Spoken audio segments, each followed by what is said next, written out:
As Sunnah trust, সুন্নাতে উদ্ভাসিত জীবনের জন্য। আমরা মানুষ মারা গেলে কোরআন খতম করান না ভাই, বাপ মায়ের সওয়াবের জন্য। এখানে দুটো জিনিস বুঝতে হবে। একটা হলো আমরা বেঁচে থাকা অবস্থায় যে কোরআন পড়ি, এইটা মূলত সওয়াব।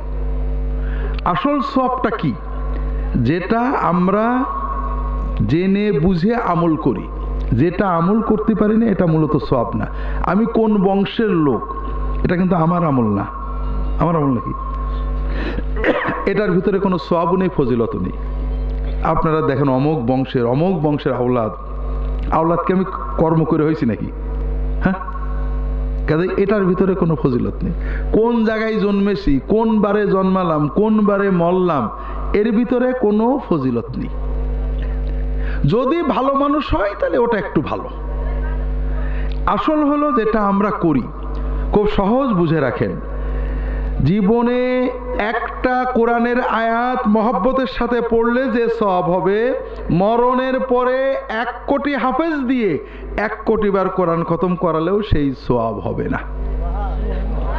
খুব ভালো করে বুঝতে হবে আমাদের। আল্লাহ আপনার নিজের আমল দেখবেন ভাই, নিজের মনের ব্যথা দেখবেন, পরের দিয়ে পার হওয়া যাবে না কখনো। কাজেই আমরা কোরআন না পড়ে ঠকে যাচ্ছি, আওলাদদের কোরআন পড়াচ্ছি না।